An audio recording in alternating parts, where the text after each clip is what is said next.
Olá, pessoal! Estamos iniciando a nossa aula número 6. Essa aula nós vamos falar das cenas do cotidiano dos povos e comunidades tradicionais no Brasil.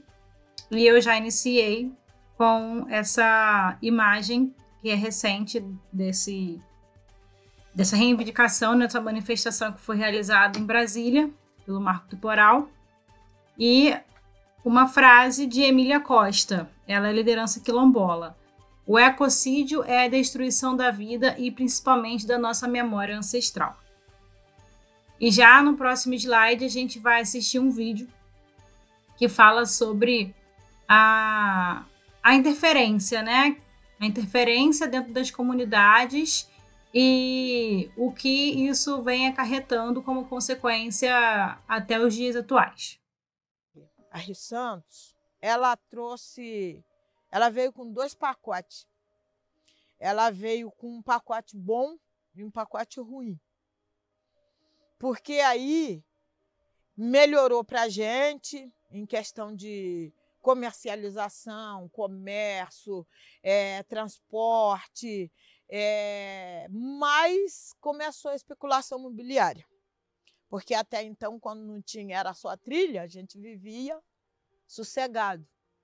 E aí começou a especulação imobiliária, os caiçara perderam muito suas terras, porque eles eram realmente enganados, engambelados pelos os poderosos aí. Sendo construída pelo Ministério dos Transportes através do DNER em 2 etapas. A primeira, ligando Rio de Janeiro a Ubatuba. A segunda, que ligará Ubatuba a Santos.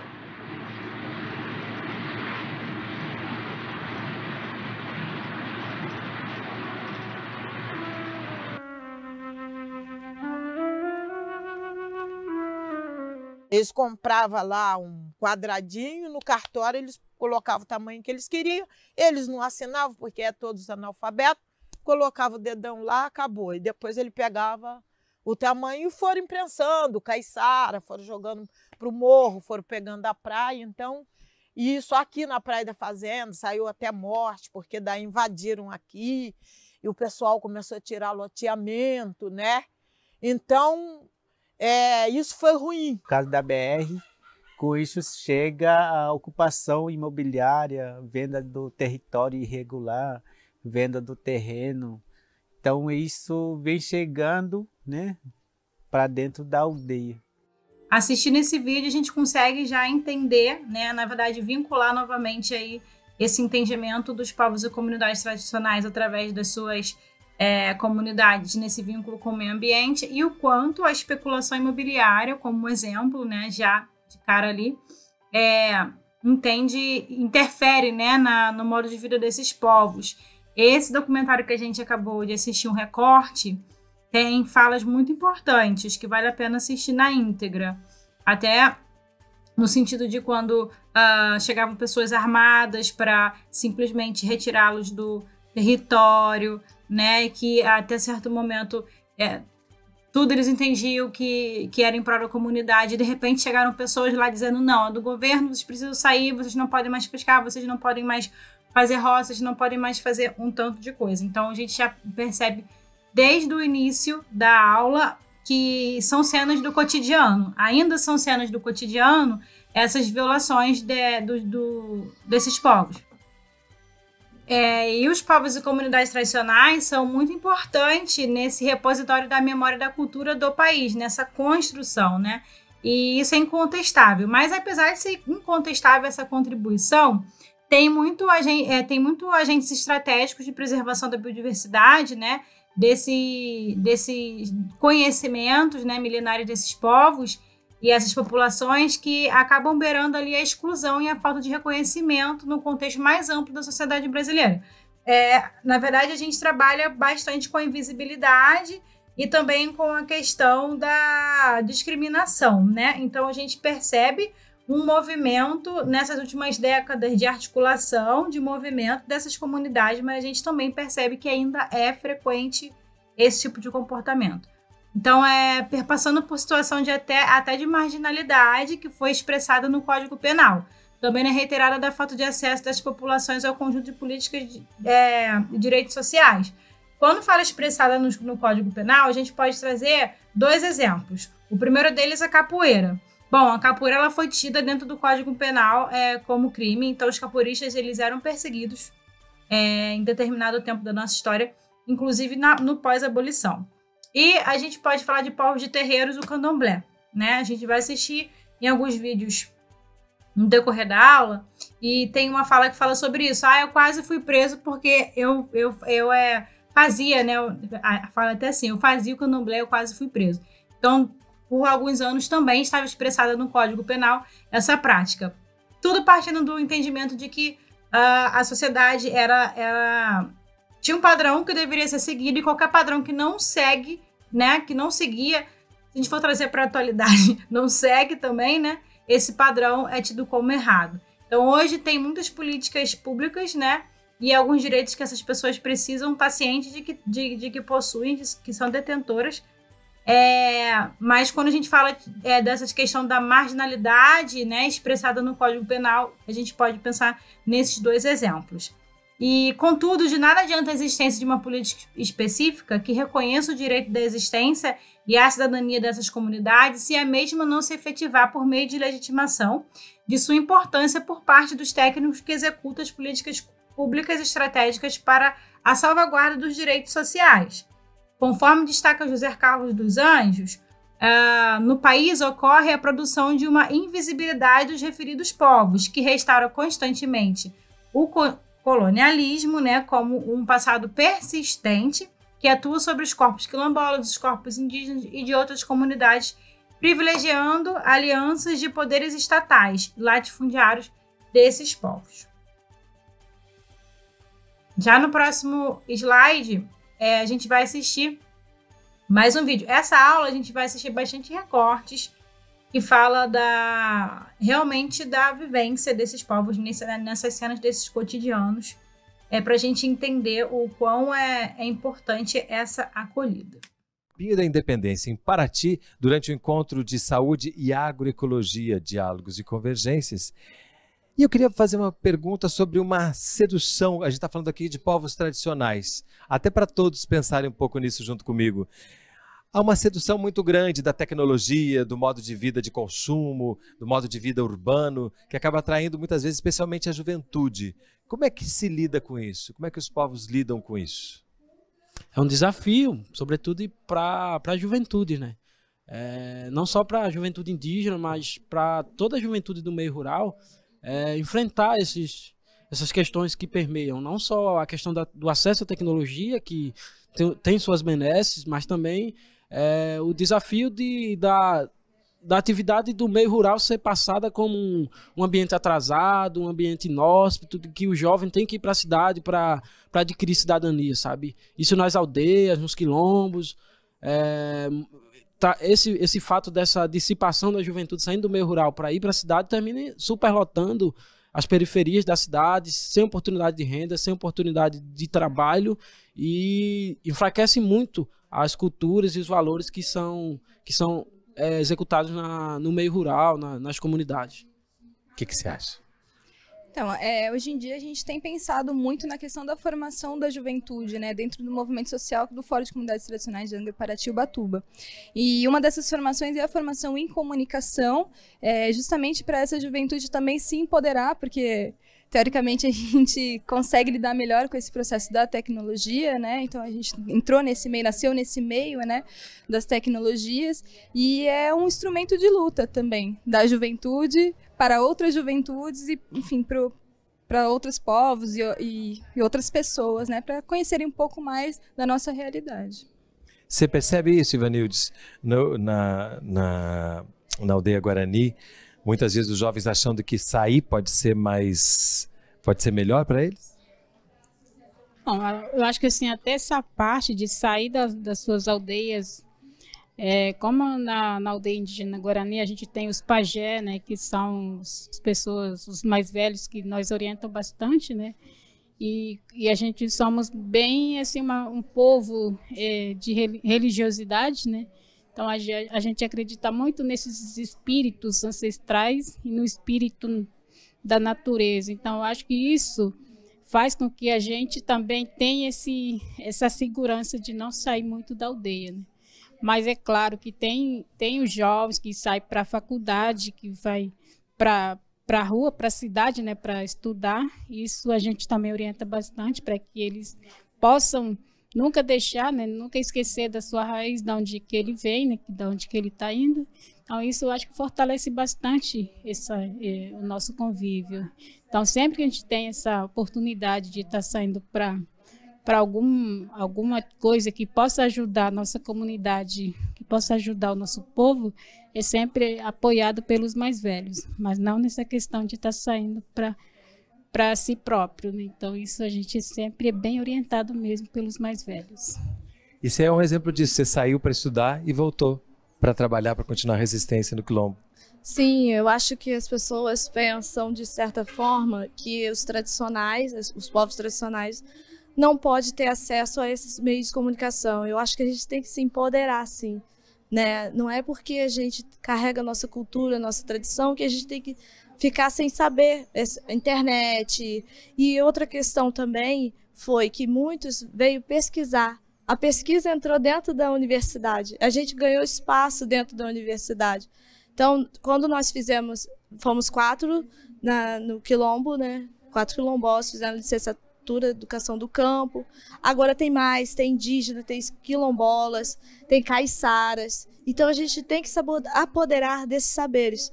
Que muitos desses saberes, né, saem de nossas comunidades e vai para a academia, né? Então, a gente tem que ter esse conhecimento, sim, se empoderar desses espaços acadêmicos, espaços tecnológicos, né? Não só ficar naquela, não, eles não podem, o indígena não pode ter um celular. Não, acho que todos têm que ter esse acesso, né? É direito nosso também ter esses saberes, né? Não só os saberes tradicionais, como os acadêmicos e, enfim, outros espaços que a gente queira ocupar. Mais uma fala importante ali em relação à interferência, né, dos povos não tradicionais nas comunidades tradicionais, principalmente relacionada à comunicação. É muito importante trazer personalidades da comunicação, tanto quilombola quanto indígena, quanto povo de terreiros, que utilizam dos meios das redes sociais para, inclusive, fazer denúncias de casos que acontecem, mas também para desmistificar, para difundir informação e, de certa forma, perpetuar. A gente consegue, inclusive, citar alguns exemplos básicos aí. A gente pega um influencer, né, digamos assim, da comunicação indígena e ele reproduz ali como que é na cultura dele o casamento, na etnia dele. Ele está difundindo a informação da cultura e da sobrevivência desse povo. E um outro fato sobre as pesquisas dentro da universidade, afinal de contas, esse curso ele é uma parceria com a UERJ, nós estamos falando de povos e comunidades tradicionais, e um dos pontos que eu acho também que é importante a gente refletir é sobre essa questão deles saírem dos próprios territórios, se formarem, né, na questão de se formarem, na verdade, se formarem ali na questão tradicional, né, porque todos esses povos têm as suas tecnologias próprias que são milenares e são tecnologias de saberes ancestrais. Então, eles detêm dessa cultura e desse saber independente. Mas eu digo no sentido de ir para universidades, de fazer intercâmbios. Mas a grande maioria retorna para esse território para poder construir para as próximas gerações. Então, mais uma vez aí, a gente trazendo a questão da coletividade, de pensar nas próximas gerações como uma marca, né, desse povo nesse sentido coletivo, né? Então, é um dever nosso reconhecer e atuar adequadamente no sentido de garantir que as nossas intervenções se balizem pelo respeito e a particularidade desses povos e comunidades tradicionais. Então, a abordagem dessas temáticas nos materiais produzidos pelo MDCA reflete esses desafios cotidianos, né, na execução da política de assistência social, que vem sendo aí confrontada pelas especificidades desses territórios onde a assistência social atua e essa necessidade de desenvolvimento de estratégias que se adequem aos objetivos para, de forma efetiva, né, chegar nesse contexto onde ela é ofertada.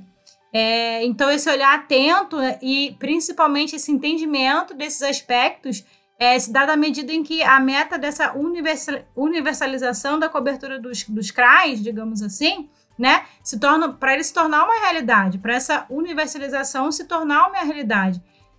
Não só no Rio de Janeiro, mas como no território nacional, é muito importante que tenha essa perspectiva dessas particularidades, entenda essas particularidades dessas populações, né, nesse processo e sempre os colocando como protagonista desse processo. Então, há iniciativas pioneiras no sentido de enfrentar esses desafios impostos pelo reconhecimento das comunidades, da superação das práticas patrimonialistas e preconceituosas, que historicamente encobrem diferenças, né, aprofunda a desigualdade e aumenta essas assimetrias. É inegável que a gente traga novamente que essas estratégias de apagamento, que essas estratégias de colonialismo, elas vêm historicamente fomentando todo tipo de preconceito. Afinal de contas, o preconceito ele é um preconceito, você não conhece o que você está falando, mas você aprendeu dentro da construção do país a repelir e achar que é ruim, né? Então, trata-se fundamentalmente de conhecer que as discriminações, na verdade, de reconhecer que essas discriminações étnicas e raciais são promotoras da vulnerabilidade específica e devem ser enfrentadas, né, de todas as suas formas. Então, conforme apontam Escobar e Pardo, a partir do início da década de 1970, grupos indígenas de diferentes territórios da América Latina renovaram com maior vigor a luta pelas suas próprias existências, exigindo direitos específicos diante das investidas cada vez mais intensas do avanço dessa questão da monocultura agrícola, né, e esse extrativismo de minérios, sem nenhum tipo de cuidado, apenas extração. E para os povos que sofreram essa violência colonial, a terra, os seus modos de vida, e esse uso comum são essenciais. No entanto, desde o colonialismo, ele vem sendo usurpado e transformado em mercadoria. Aquela visão mercantilista que vai de antagonismo com os povos e comunidades tradicionais. Então, vale destacar que o tradicional aqui, ele não se trata de uma unidade no sentido de ligada ao passado somente, numa coisa só antiga, uma coisa inóspita, mas, na verdade, designando um modo de identificação, um modo de respeito à ancestralidade, um modo que vem se perpetuando através das gerações. Mas porque eu tive um pequeno imprevisto, eu saí de casa, não estou na minha casa nesse exato momento, bem, meu nome é Socorro, sou da comunidade quilombola Cocalinho, município de Parnarana, do Maranhão. E vou falar um pouco da história da nossa comunidade, não só da minha, como também das outras comunidades, que é o que afeta a minha, afeta todas as comunidades vizinhas. O que vem acontecendo não é de hoje nem de ontem, a gente vem sofrendo muito nossos impactos por causa do agrotóxico, do veneno, que está matando a gente dia após dia. Todo dia ele mata a gente um pouquinho, porque só no poço da nossa comunidade foi coletada uma amostra, tinha nove venenos, só no único poço. E isso é uma coisa que está matando todo mundo, porque nós não temos outra alternativa, a gente tem que beber essa água. E forante, também, que está afetando muito a nossa produção, porque nós não temos mais a produção que a gente tinha das roças. Nossa roça a gente teve muita perda. Quem plantava o arroz, hoje a gente não colhe mais 100%, está colhendo só 50%. O feijão do mesmo jeito. A mandioca começa a folha ficar amarela. Feijão começa a xoxar. E as nossas frutas, nós temos uma perda total, praticamente. A gente tinha costume de levar nossas frutas para a feira. Hoje nós não temos mais fruta de qualidade, porque elas botam, mas na hora que vai começando a ficar já quase no ponto, as laranjas ficam tudo amarelada, o bicho fura, tanja, mamão, azata, graviola. Isso tudo era uma fonte de renda para nós dentro do território, porque a gente levava para a feira e hoje a gente não leva mais por conta disso. As mulheres que plantavam as hortaliças, hoje elas não plantam mais, porque não adianta plantar, porque não dá. Outra coisa também que está afetando muito, não só nós lá, como a todos os arredores, as perdas também das abelhas, também nossos riachos, nossas nascentes, está se acabando. Lá mesmo em Cocalinho tinha uma lagoa linda. Hoje, praticamente, ela não existe, está lá. Depois que primeiro eles começaram com eucalipto e agora é com soja e milho. E o desmatamento está aumentando, dias após dias. Está muito próximo da nossa casa. Cocalinho está centrado, nós estamos no meio. Nós estamos arrodeados, como é que dizem os mais velhos, nós estamos encurralados. E aí, o que eles fazem? Eles jogam o veneno lá na área dele, mas afeta a nossa. E agora o que eles fazem? Eles jogam de avião e ainda dá a volta por cima das nossas casas e por cima das nossas costas, afetando as nossas crianças, os nossos idosos, afetando todo mundo. Porque lá em Cocalinho todo mundo está doente. Eu sou prova viva disso. Tem relatos de criança, porque é triste. Uma vez eu vinha da cidade e a gente, de qualquer jeito, de qualquer forma, a gente tem que passar no meio da fazenda.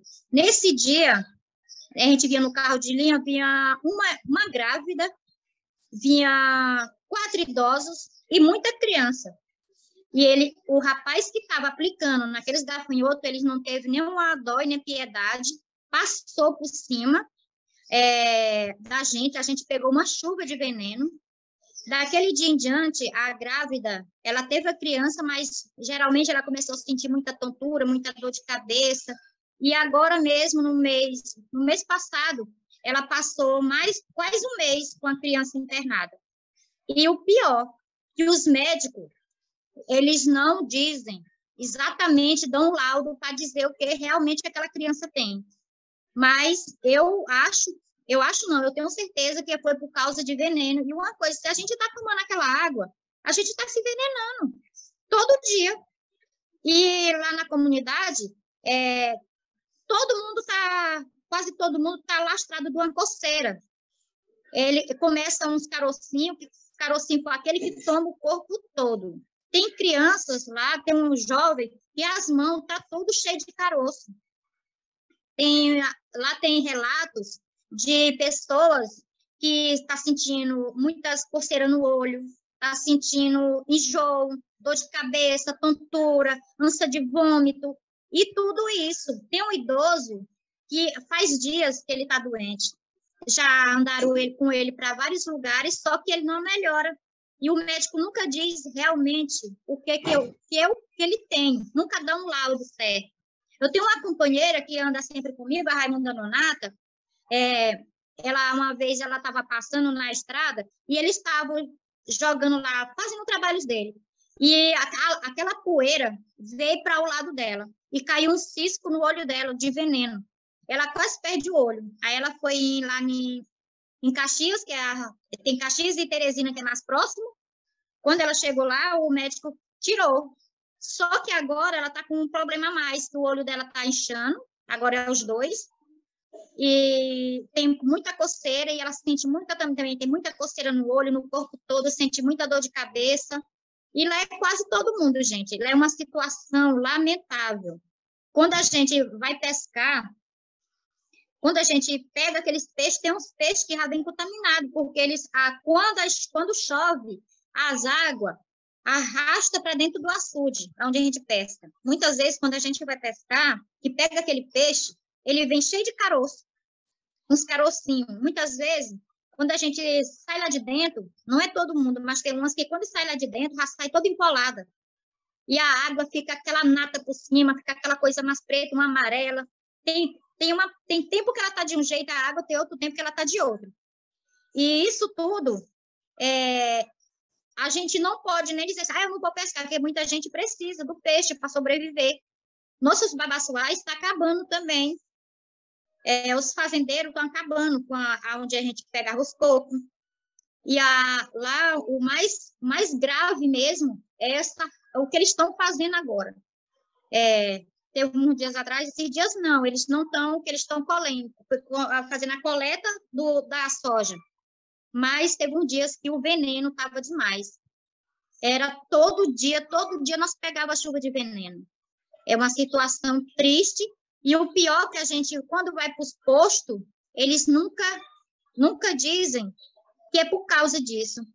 E o município de Parnarana, eu falo do município de Parnarana, que é o que eu conheço, o prefeito dizem que Parnarana está evoluindo, Parnarana está crescendo, mas só que eles não pensam e não dá valor às comunidades tradicionais, não dá valor. Tem outro povoado mais próximo também que está ficando do mesmo jeito. Eu estava conversando com algumas companheiras e elas me dizendo, Socorro, a história que tu está contando é a mesma daqui. Gente, eles não têm pena de ninguém. Alguns minutos de fala de liderança de povos e comunidades tradicionais. Esse foi um seminário recente para falar, inclusive, dessas resistências e do cotidiano dessas comunidades. E, mais uma vez, a gente tem uma denúncia, na verdade, mais do que uma denúncia, né, uma realidade ali vivida em relação ao meio ambiente. E, conforme a gente falou em várias outras aulas, todo e qualquer impacto no meio ambiente impacta diretamente o modo de viver dessas comunidades. Então, é um relato triste, mas é um relato que vem de acordo com a realidade. E é por isso que essas pessoas precisam estar cada vez mais inseridas, né, nessas políticas de assistência social que são direcionadas também. Esse recorte que a gente vai assistir agora fala também da diversidade, na verdade, desse encontro entre as comunidades tradicionais em relação à terra, mas da diversidade, né? De que há povos que vivem isolados, há povos que têm um contexto urbano, há povos que estão ali na sua comunidade, que também tem muito a ver com as cenas do cotidiano. Para a gente entender como eles são diversos e ao mesmo tempo que, como todos têm uma agenda semelhante de luta? Sim, a agenda semelhante, como eu vos falei, é a agenda da terra, do acesso à terra e da manutenção da preservação dos territórios, né? Mas a diversidade é imensa. No Brasil a gente tem situações de indígenas ainda isolados e que não têm contatos, em isolamento voluntário dentro da selva amazônica, que não conhecem a civilização aqui fora. Do mesmo modo, a gente tem indígenas no Nordeste que não tem um centímetro de terra demarcado e que vivem nas periferias das cidades. A gente tem a realidade dos Guarani Mbiá aqui, que vivem mais de 200 pessoas em apenas 74 hectares, rodeado de grandes empreendimentos, entre o eixo São Paulo-Rio. A gente tem no Mato Grosso do Sul a situação de violência eminente e cotidiana contra os Guaranis Kaiowá, né? A gente tem no Sul outro modelo de desenvolvimento das terras indígenas que já dialogam com até a possibilidade de arrendamento. A gente tem no Nordeste o impacto da civilização bem mais impactante por conta da pressão civilizatória, acabando com as línguas, acabando com as características físicas desses povos, acabando com muitos traços, inserindo vários valores religiosos que não são de origem indígena, majoritariamente cristãos. Então a gente tem uma gama de povos, uma gama de diversidade em situações totalmente diferentes. Mas isso não difere a bandeira principal, que é a terra, porque a terra é o elemento principal para o acesso a todos os outros direitos. A educação diferenciada, a saúde diferenciada, a reprodução dos costumes, dos valores, enfim. Passa pela terra toda essa diversidade. Ivanildes, como é que eu digo muito obrigado em Guarani? Raiveté.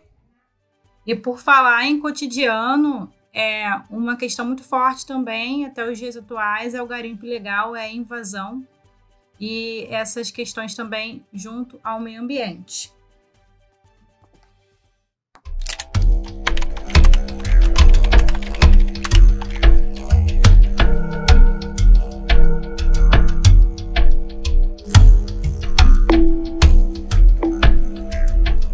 Yanomamis, Caiapó, Munduruku e outros povos estão sofrendo com o garimpo, enquanto empresários, senadores, deputados estão negociando nossas terras.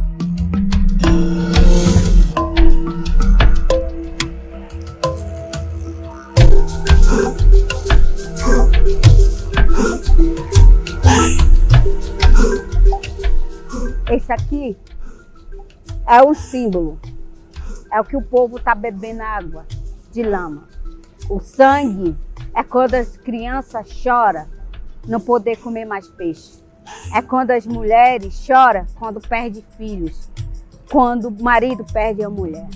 Esse sangue é mostrando que o nosso corpo depende do nosso território.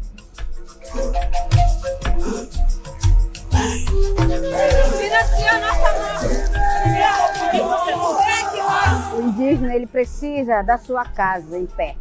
O índio precisa da sua água limpa. O povo precisa da floresta em pé. Não uma floresta destruída. Não uma floresta no chão. Não um rio contaminado e sujo de lama.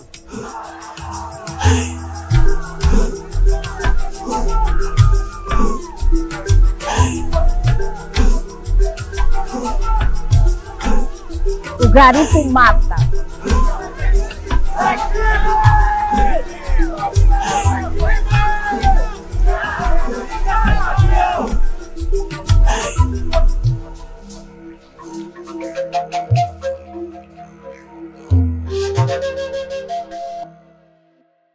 Bom, a gente fala de povos e comunidades tradicionais e vocês percebem que a gente assistiu muitos vídeos da Bahia, por exemplo. E aí eu queria falar, antes de seguir para esse slide, a ligação que isso existe, né? Vamos lá. Por exemplo, a situação dos povos e comunidades de terreiros. Os primeiros orixás que foram assentados no Brasil foram na Bahia. E aí, a partir da Bahia, que essas comunidades começaram a se disseminar, inclusive aqui no Rio de Janeiro, mas também no Brasil inteiro.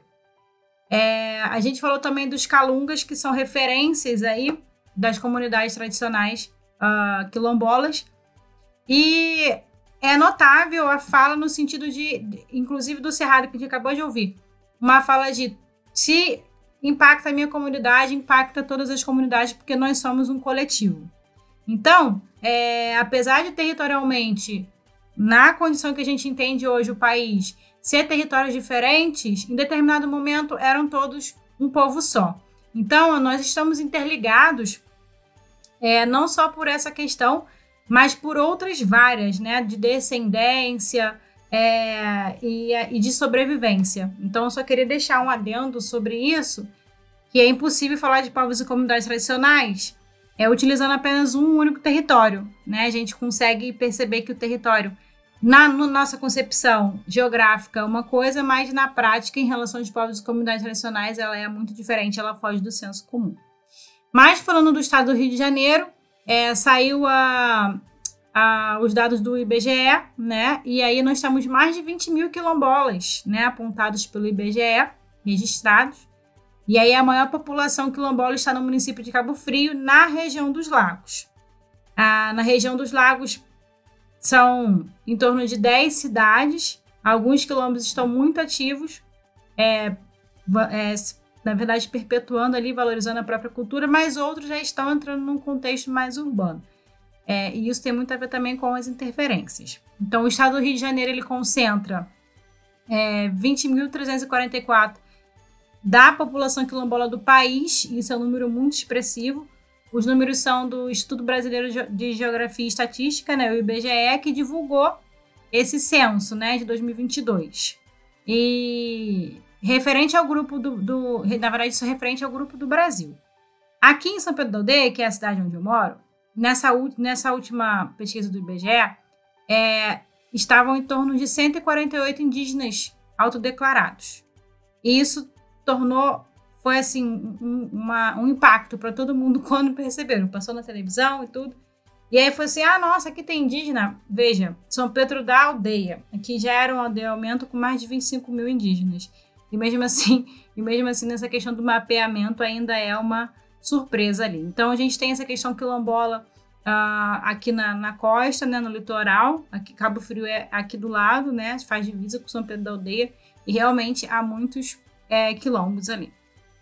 E mais em relação a quilombola, mais uma vez aqui eu trouxe pra gente linkar, né? A maior quantidade de quilombola é no estado da Bahia, pelo óbvio, né, pela questão da escravidão ali, pela questão, inclusive, da astúcia desses líderes de estarem ali povoando as partes mais distantes do território da Bahia, mas foi ali a Bahia um grande berço quando a gente para analisar, porque é a partir da Bahia que acontece essa difusão para os outros estados. Então, é importante a gente pontuar ali essas duas questões. E o estado do Rio de Janeiro ocupa a 12ª posição, totalizando 20.344 quilombolas. Só um adendo aí, essa é uma pesquisa de 2022, a pesquisa de 2023 do IBGE saiu recentemente, que inclusive foi quando eu vim de São Pedro da Aldeia, e esse número, inclusive, está maior, né? As pessoas, isso faz parte desse trabalho em articulação em rede que essas organizações têm feito para buscar a identidade desse povo, né? Nós assistimos um vídeo na aula 5, onde uma líder quilombola fala: antes de eu me entender como quilombola, eu achava que eu era uma mulher negra. Né? E ela, depois que eu entendi que eu era uma mulher negra quilombola, tudo mudou, porque eu entendi a minha identidade e aí, a partir disso, eu consegui entender outros contextos. Então, essa questão da identidade, ela é indissociável do modo de vida, da cultura de cada um. E ainda no contexto do Rio de Janeiro, a gente pode falar de 3 quilombos urbanos que são referência aí nessa questão de manter, nessa manutenção da resistência da memória negra, né? E ali eles estão, na verdade, ali no meio do contexto urbano do Rio de Janeiro, né? A gente vê ali que mantém viva a memória as lutas, né, da onde foi construído, da onde eles se originaram, né? Foram surgidos ali no fim do período escravagista e eram esses locais onde esses escravizados fugiam, né? E aí, com o decorrer do tempo, até os que eram libertos estavam ali se reunindo para sobreviver numa questão de cidadania, numa questão de resistência, onde eles conseguiram manter muito da própria cultura ali, de forma adaptada, da forma que era ajustada, né? Naquele sentido, afinal de contas foram trazidos forçadamente, retirados dos seus núcleos, mas com esse foco de que haveriam dias melhores, né? Hoje a gente não tem sofrimento, a gente não tem a chibata, a gente não tem as correntes, né? Mas em contrapartida social a gente consegue perceber vários outros problemas que devem ser combatidos em todas as suas formas. Então a gente tem ali esses focos de resistência já no Rio, na cidade do Rio de Janeiro, e em pleno século XXI, os quilombos de Sacopã, Pedra do Sal e Camorim resistem, né? Resistem a quê? A esse apagamento da memória, ao desaparecimento cultural e somado à especulação imobiliária. Então, esse povo resiste para sobreviver, né? Para existir. E o quilombo Sacopã foi criado no fim do século XIX por escravizados que vieram fugidos de Macaé. Olha como que hoje a gente consegue entender esse território, de Macaé até o Rio de Janeiro. Eles fugiram, né, desse sistema opressor. Imagina, fugir de Macaé até o Rio de Janeiro, né, naquelas condições que não tinham de tecnologia que a gente tem hoje. Então, esses escravizados, eles receberam esse terreno da proprietária para quem eles trabalhavam e a família foi crescendo, né, e aí a gente entra também no contexto do núcleo familiar que a gente falou. São vários núcleos familiares. E ali vai se construindo em torno, em prol dessa comunidade, em prol desse território, né? E aí essa questão imobiliária, porque a Pedra do Sal, o Sacopã, estão ali em territórios que a especulação imobiliária entende como área de interesse, né? Entende como área mercantilista, área que pode gerar lucros. E, na verdade, ela é a casa ali desses povos e comunidades tradicionais. Então tem uma fala, né? Abre aspas. Se ainda estamos aqui, é porque eu fui muito teimoso. Já tentaram de tudo para tomar essa terra, mas ela é nossa por direito, né? Afirma Luiz Sacopã, de 74 anos, o mais velho descendente dos fundadores. Ele não consegue contar por quantas tentativas de tomada, né, essa área, né, que é imensa, ele teve. Inclusive, eu já deixei até ali o link da matéria, caso vocês queiram verificar. Mas esses quilombos, esses 3 quilombos citados, eles se tornaram ali referência de resistência a todos esses anos, a essas referências que são mantidas pelas gerações. E no próximo slide, a gente vai assistir um vídeo, inclusive, da comunidade de Camorim. Como que é essa questão do cotidiano, né, deles.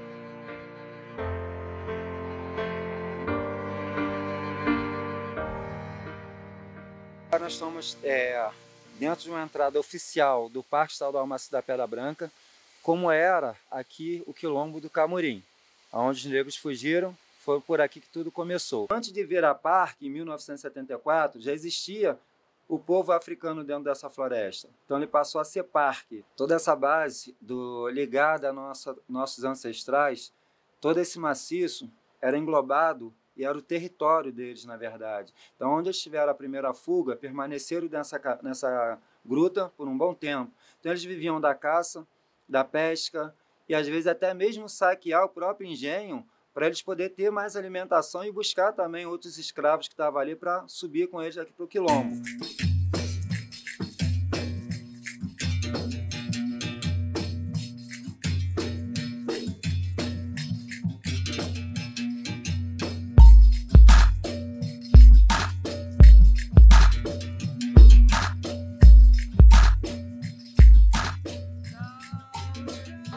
Essa igreja, ela é edificada em 1625, é um ícone cultural de base dentro do Quilombo do Camorim, é um cartão postal para os visitantes.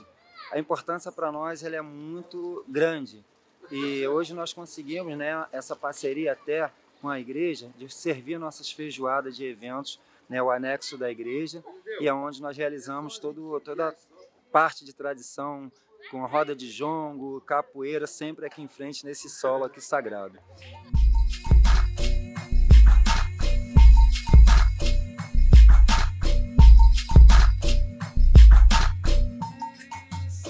Hoje nós trabalhamos aqui com todo esse resgate, né, da nossa memória dentro da cultura, a roda de jongo, a oficina de jongo, o corpo de roda, a sankofa, que é uma coreografia criada por nós aqui do Quilombo do Camorim, batizando o nome de sankofa, porque tudo ligado à nossa história, de voltar ao passado, buscar suas origens, aprender coisas boas, trazer para o presente e construir um futuro melhor.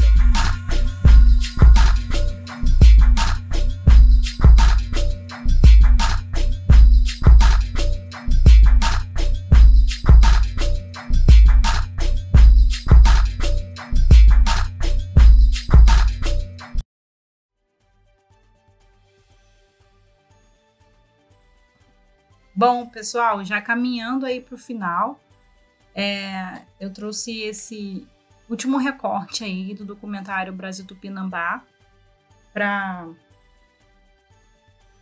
trazer essa reflexão de como a gente pode contribuir, né, nessas resistências e o quanto a gente pode impactar na vida dessas pessoas fazendo o que está ao nosso alcance, né? E aí tem a fala de uma líder nesse sentido, né, de que ela gostaria que as pessoas se colocassem no lugar dela para elas entenderem melhor como se dá essa luta, a importância dessa luta e os motivos dessa luta. Então, já que a gente está finalizando esse módulo falando dos povos e comunidades tradicionais, eu achei muito importante a gente ouvir essa fala e entender todo esse contexto. Acompanho a aldeia está minha, eu estou na aldeia. Para mim é um sentimento só. Que a sociedade e as pessoas possam fazer essa busca também dentre, né, os seus familiares, para poder compreender também, né, o seu papel no mundo, né, o que eu, como sociedade brasileira, posso contribuir, né, comigo mesmo, mas também para uma luta de um povo que ainda existe e faz parte de uma discussão da construção do nosso país.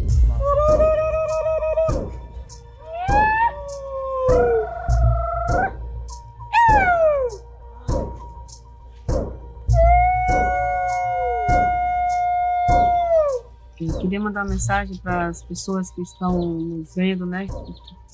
que possam compreender uma coisa. Se cada um for olhar suas raízes, eles vão encontrar que eles são de origem indígena, de origem negra. Cabe a ele decidir o que ele vai ser da vida dele.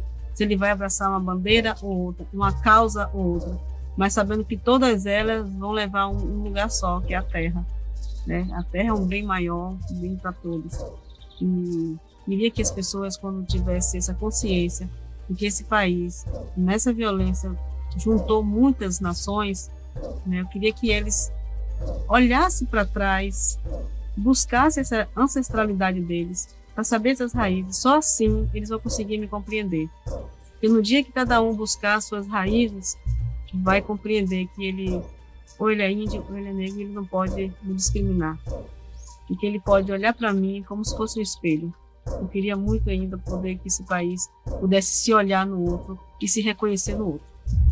A maioria dos brasileiros é indígena o bastante para dizer que está aqui há milênios.